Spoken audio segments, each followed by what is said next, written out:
Pria itu secara tidak sengaja hanyut ke pulau wanita misterius. Ketika dia bangun dia sangat ketakutan. Melihat sekeliling, kita dapat melihat bahwa mereka semua adalah perempuan dengan kulit putih dan cantik.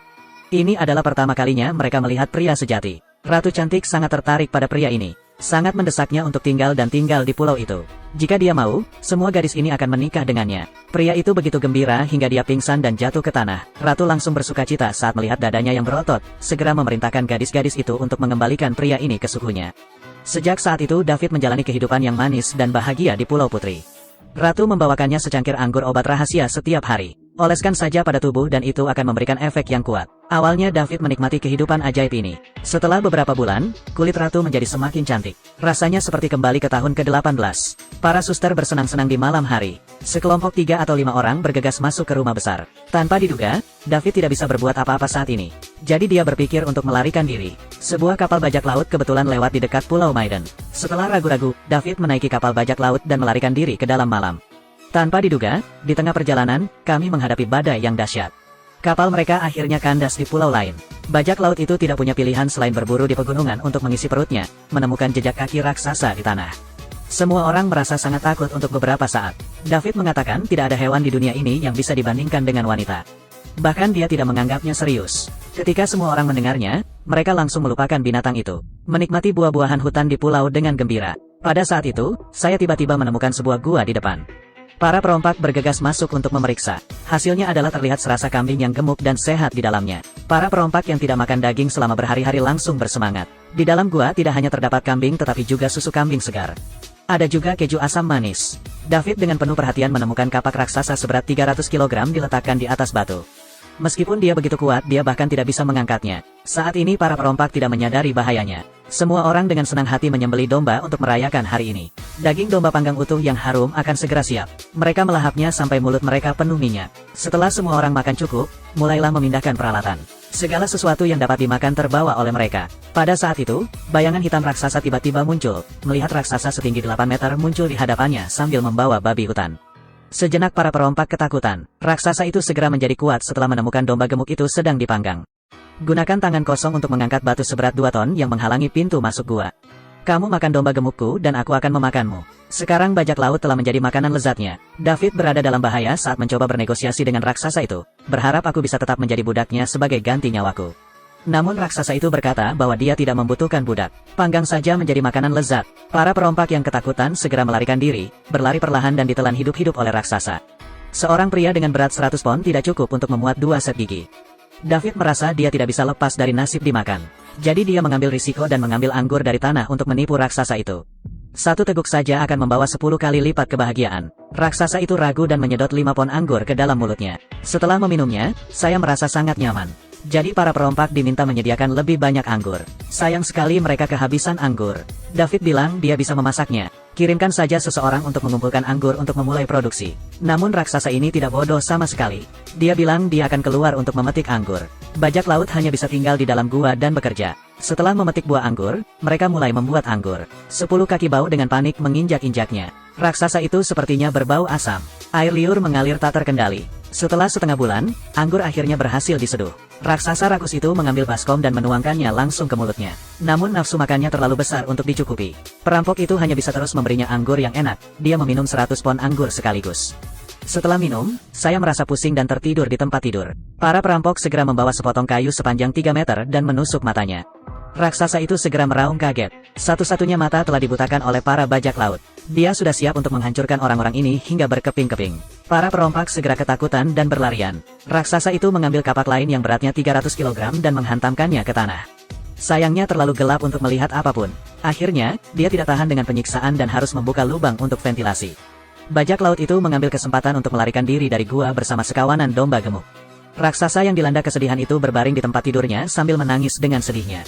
Perompak gila merampas semua asetnya. Namun mereka segera menerima hukuman. Kapal itu dikutuk saat melewati pulau penyihir. David juga terpesona oleh suara penyihir itu dan kehilangan akal sehatnya. Para perompak hanya bisa mengikatnya pada sebatang kayu. Suara penyihir itu akhirnya menghilang keesokan harinya. Namun kapal mereka rusak dan tidak bisa berlayar. Tidak ada pilihan lain selain menjelajah ke pulau penyihir jahat ini. Ketika Daud mencapai puncak gunung dia melihat pemandangan yang menakjubkan. Kedua hewan yang tidak cocok itu dengan santai berbaring di tanah sambil minum air, merasa pasti ada sesuatu yang mencurigakan di dalamnya, berbalik dan melihat saudara-saudaranya telah pergi, berteriak lama tetapi tidak mendapat tanggapan.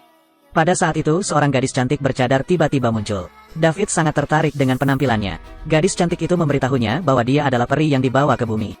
Sungguh sepi hidup sendirian di pulau terpencil, berharap David bisa tinggal bersamanya. Jika Anda mau, Anda akan mempunyai kemampuan untuk hidup selamanya. David membuka tirai hitam dan melihat dia tampak seperti peri. Untuk memiliki kemampuan hidup selamanya memutuskan untuk mempertaruhkan nyawanya dan tinggal. Penyihir itu tersenyum menawan. Tidak sabar untuk menggendong pria besar ini dalam pelukanku. Kemudian dia menetap di sebuah gua. Bangun setiap hari dengan perasaan berdaya. Saat ini dia benar-benar mengira telah bertemu peri. Nikmati hidup di sini lebih nyaman daripada dewa. Dua pelayan cantik mengurus kehidupan sehari-harinya. Namun David segera menyadari ada yang tidak beres. Pasalnya, pintu masuk gua terhalang oleh bebatuan raksasa. Ada seorang pelayan yang menjaga pintu siang dan malam. Setelah mengetahui rahasia penyihir itu, dia berencana untuk melarikan diri. Jadi aku menemukan alasan untuk turun gunung mencari saudara baikku. Tapi penyihir itu tidak akan membiarkannya pergi begitu saja. Para bajak laut ini telah lama berubah menjadi babi hutan. David sangat marah ketika dia mengetahuinya. Cabut belatimu dan bersiaplah untuk melawan penyihir. Sayangnya, penyihir kebal itu tidak menganggapnya serius. David untuk mengubah saudara-saudaranya kembali menjadi manusia harus setuju untuk tetap menjadi suaminya. Penyihir itu kemudian bersiap untuk mengubah babi hutan itu kembali menjadi manusia. Bagaimana mungkin para bajak laut ini rela melarikan diri setelah melihat keindahannya, kemudian setuju untuk tinggal? Sebab mereka belum pernah merasakan kepedihan yang dialami David. David menghadapi kesulitan yang tak terkatakan, jadi dia hanya bisa tinggal sementara di dalam gua. Penyihir cantik luar biasa ini hidup sampai usia 500 tahun. Tapi tidak ada satupun kerutan di wajahnya. Karena setiap beberapa tahun dia mengubah suaminya menjadi lebih muda dan lebih kuat. David berada di urutan ke-108 di antara mereka. Mata penyihir itu dipenuhi hasrat muda. David tahu dia tidak bisa lepas dari pelukannya. Saya hanya bisa memeluk kecantikan berusia 500 tahun ini dan menitikkan air mata. Setiap malam pembantunya menyiapkan air secara diam-diam, lalu tuangkan ke dalam air kolam hingga encer. Rendam saja selama beberapa menit untuk mendapatkan kembali kekuatan Anda. Kamu sangat iri setelah melihatnya menikmati berkah. Jadi semua orang ingin mengambil tempat David. Sayangnya David telah menjadi sangat mulia sejak kecil. Penderitaan hari-hari ini tentu tidak akan merugikan kalian, saudara-saudara yang baik. Tapi saudara yang baik menganggap dia tidak tahu berterima kasih dan hanya peduli pada kebahagiaannya sendiri. Daud kehilangan kepercayaan saudara-saudaranya karena hal ini. Seseorang diam-diam menanggung hari-hari yang menyakitkan. Sebenarnya dia ingin kabur dari sini. Penyihir yang mencegahnya melarikan diri menghancurkan kapal. Pada saat ini, David benar-benar berbalik, dengan keras bertanya kepada penyihir itu kapan dia akan melepaskannya. Penyihir tanpa ekspresi mengatakan itu mungkin 10 atau 50 tahun. David langsung menangis setelah mendengar ini dan jatuh dalam keputusasaan. Namun dia tidak melepaskan kesempatannya untuk mendapatkan kebebasan. Jadi dia membangun rakit baru untuk melarikan diri. Penyihir itu tidak mengerti mengapa dia bersikeras untuk pergi. Tinggal di pulau itu tidak hanya memiliki wanita cantik tetapi juga kehidupan abadi. Namun David masih belum mengerti dan bersikeras untuk pergi. Penyihir itu sangat marah sehingga dia memanggil seorang utusan dari dunia bawah. Jika Anda meninggalkan pulau ini, Anda akan masuk neraka. David tidak punya pilihan selain melepaskan gagasan untuk pergi. Kemudian tinggal di sebuah pulau terpencil selama 20 tahun. Dalam sekejap mata, anak saya telah tumbuh dewasa. Penyihir itu merasa dia sudah terlalu tua dan tidak berguna lagi. Maka seorang pria yang lebih muda ditemukan lagi. David mendapatkan kembali kebebasannya dan kembali ke kota. Meskipun usianya belum genap 40 tahun, ia tampak seperti berusia 80 tahun. Pemilik hotel cantik itu membenci bau busuknya. Jadi dia dengan agresif bergegas maju untuk mengusirnya. Saudara bajak laut 20 tahun yang lalu menendang mangkuk mereka yang pecah ke tanah. Pernah mendapat kesempatan untuk menikmati kemuliaan karena tidak menghargainya. Sekarang menjadi mengemis. Semua orang menertawakannya karena melakukan hal itu pada dirinya sendiri. Pada saat itu seorang gadis cantik berpakaian putih berjalan ke depan.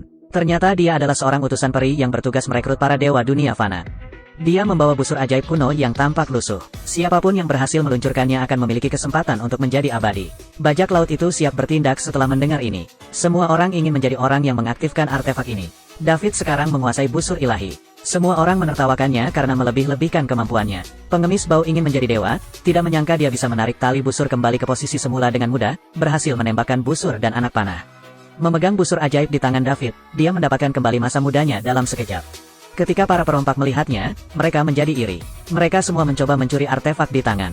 Hasilnya adalah menjatuhkan mereka semua ke tanah. Peri cantik langsung mengumumkan bahwa dia telah berhasil bereinkarnasi dan naik menuju keabadian. Melalui banyak penderitaan, David akhirnya mendapatkan kehidupan yang diinginkannya.